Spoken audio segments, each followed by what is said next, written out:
Question. Is there a practical set of guidelines for interacting with the fallen beings to prevent oneself from perpetuating the illusion of duality? How about with avatars with higher levels of consciousness who have fallen into the traps laid by the fallen beings?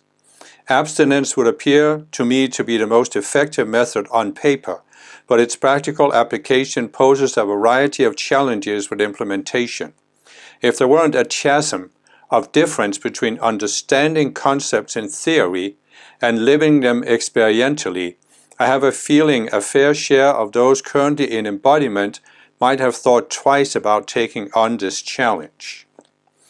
Okay, so if you are not familiar with the concept of fallen beings, you need to watch my video on how the world was created, because it explains what they are. We could say that they are beings who are completely trapped in the dualistic way of thinking, where they see themselves as separate beings, and they are only considering what's good for me as a separate being. So they are what many psychologists today call narcissists, sociopaths, or psychopaths, or a combination of all three for that matter. So the question is, if you're a spiritual person, how do you deal with these very self-centered beings? And I've drawn up a little chart here to show you what I consider the best approach. Retreat, unwind, and neutralize. And what it means is basically that you can't outsmart these people, you can't out-reason them. They have, as I explained in my avatar videos, they have a lot longer momentum on using the duality consciousness. And they can always reason in such a way that they are right in their own minds. Now, often we who are spiritual people, who are avatars, and again in my video about how the world is created, I explained what avatars is. I also have a playlist about avatar psychology. So those of us who are spiritual people, we can often see that these very self-centered people, we're tempted to call it wrong, but we can see that their arguments are just self-validating. It's a closed circle, you know, but they can't see this. And they will never be able, I mean, I don't say never, but the likelihood that we can talk them into seeing this is very, very small. So, you know, what often happens is that when we engage with such people, we can become pulled into arguing with them and trying to prove them wrong. I remember myself for many years, I thought, but if I'm dealing with people, it's up to me to come up with some reasoning, some argumentation that will help them see what they need to see in order to grow. So I thought that if I can't convince somebody, it's because there's something wrong with me. I'm just not good enough at coming up with these arguments. So I have to find a way to get better. I have to find the ultimate argument, the ultimate truth. But as I've explained in many of my videos about non-duality and duality, in the duality consciousness there is no ultimate argument. And the reason for this is very simple. You go into duality and you take a relative viewpoint and you elevate this in your mind. This is not a relative viewpoint, this is the absolute truth. Now you see, a relative viewpoint always has an opposite argument, and this is what we get trapped in often as spiritual people, because we see that somebody has a certain belief, we see it's relative, we see there's an argument that negates it, but they don't, because they have created this filter in their minds. This is the absolute truth, meaning anything that seems to negate it or question it is per definition wrong, per their definition wrong. Now we who are not in the same, don't have the same perception filter, yes, we can clearly see that it's wrong, but getting them to see it is impossible until they have a shift in their minds where they are now willing to question what they saw as an unquestionable truth that they never needed to question. And how are we going to bring that about? I don't think, based on my experience, that there's an argumentation we can use. That is why the Ascended Masters talk about when you go into duality, you go into the school of hard knocks. And it's just a matter of how hard the knocks have to become before somebody is willing to question their worldview, their paradigm. And I don't see myself as the kind of person who can make the knocks harder for other people. How is that my job? Is that something I would even want to do? You know, making it more and more difficult for people to defend their one truth. I just don't see that that's what I want to do. And you know, the way I look at it is, because I have, on the spiritual path, in the 48 years I've been on the path, I have encountered people who either were fallen beings or were very much trapped in the fallen consciousness. And as I said, for years I thought I should be able to come up with the best argument. But I gave that up because I realized this was a separate self I had, that I created when I came to Earth, or I started creating it before I came to Earth, where I felt that I should be able to help everybody. And that's not grasping free will, what free will is really about. Because free will, you know, free will means that a person, any given person, has two ways to grow. One is to listen to directions. And it can be coming from other people, it can be a book, a spiritual teaching, it can be the Ascended Masters, if you have an intuitive connection with them. So in other words, you are listening to something coming from outside your own mind. But as I explain in my non-duality videos, when you go into duality, your mind becomes a closed system. It becomes a self-referential, self-validating system, because as I said, you have this filter, and anything that questions your basic belief must per definition be wrong. So this is when you put yourself in the school of hard knocks. And when you put yourself in the school of hard knocks, there's only one way. If you won't listen to anything coming from outside your mind, then your mind has to become more and more closed, more and more narrow, until you are literally in a prison. You are in a prison in your own mind that becomes so unpleasant because, you know, basically when you close your mind, you're creating friction in your own mind. You're creating a division. You're creating a friction, a resistance, an opposition. And it becomes hotter and hotter and hotter. And that's one of the way to explain hell. Why hell is hot, because there's such friction in your mind. And it's just a matter of when do you reach that point where you can't stand being in your own mind again and you're willing to listen. And as I said, I realize it's not my job to get people to that point by adding fuel to the fire, by arguing with them or whatever. So what is then our option?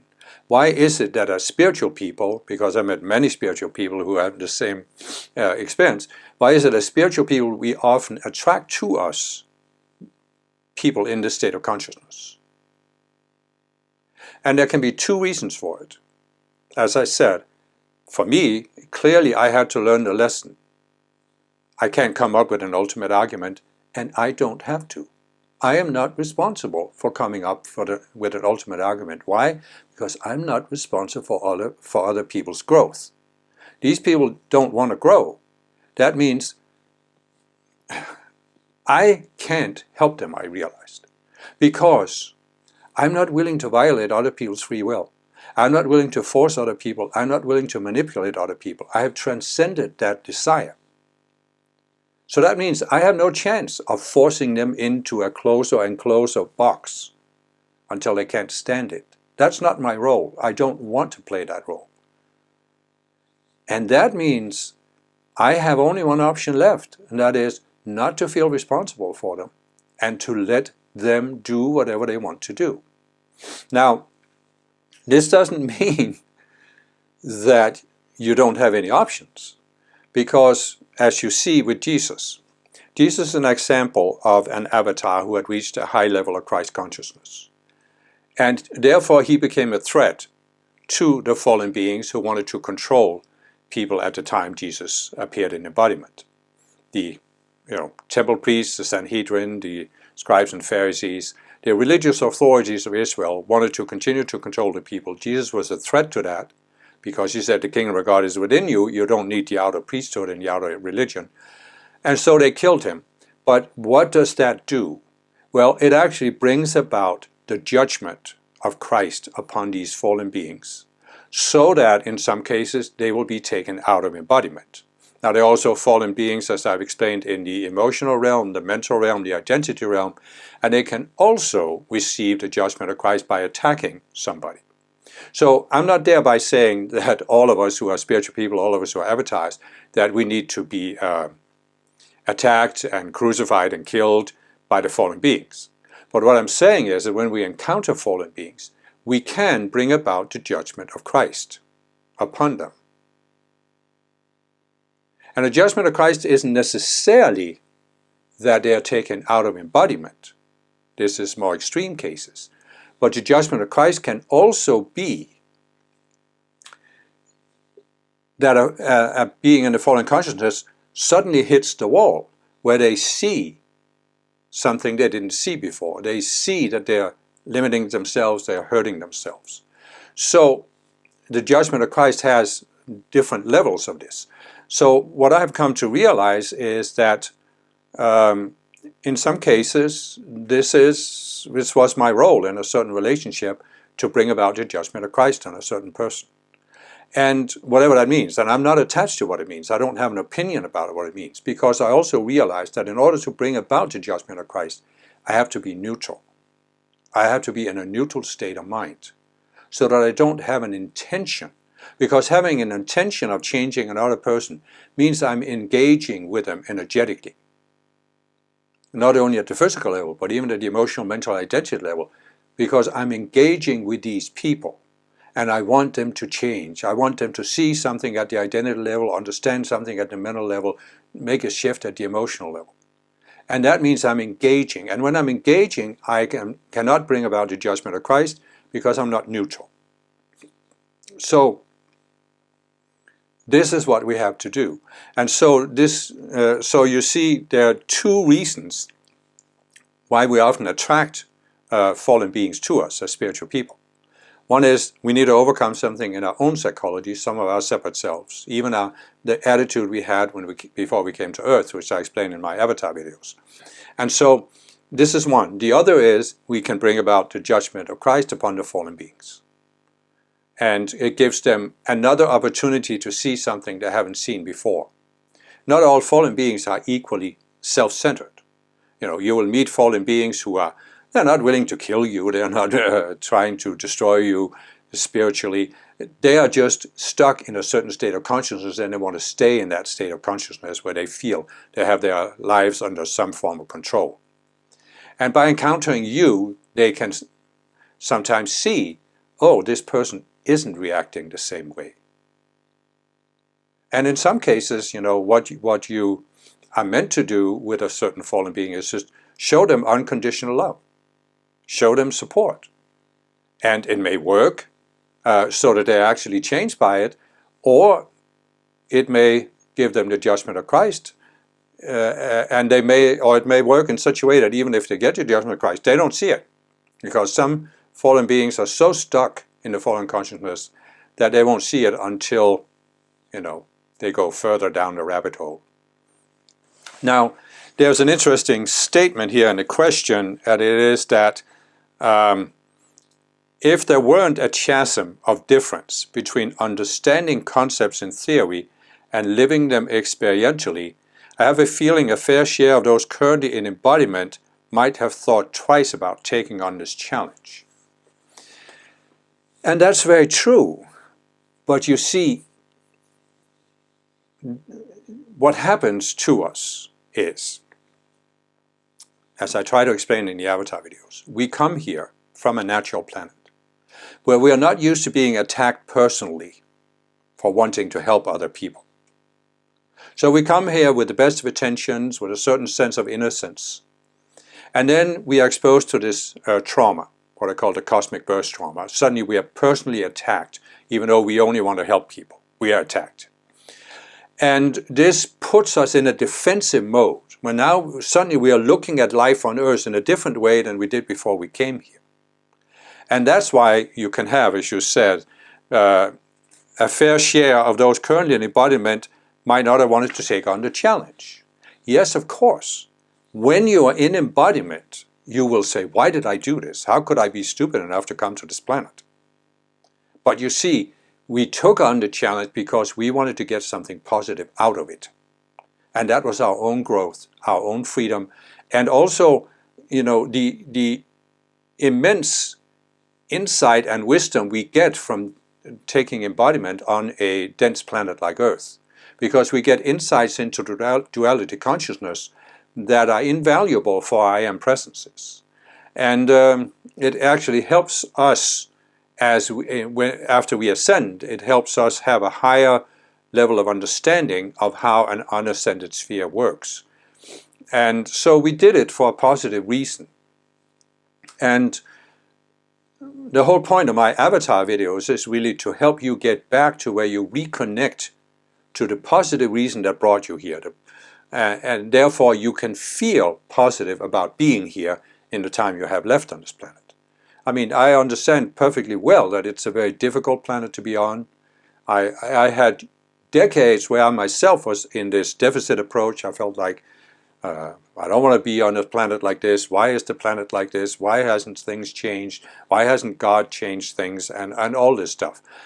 But you can come to the point where you make peace with this. And you make peace with being here, and you'd simply say, well, I trust that my I am presence had a reason for wanting to experience life on Earth from the inside. And that's why it created me as the conscious you sent me here. And I trust that when I reconnect to that reason, I won't have a deficit approach anymore. Especially when I overcome these selves, primal self and other selves that I created in reaction to life on Earth. So the whole point of my avatar videos is that you can overcome the selves you created in reaction to being on Earth, and when you do, you can feel at peace with being here. And you no longer have the deficit approach. And then all of a sudden, you realize, yes, but I didn't think twice about coming here because I had a positive reason for coming here. And now that I have reconnected to that, I'm at peace with being here. And I'm also at peace with knowing that I can qualify for my ascension and exit this dense planet permanently.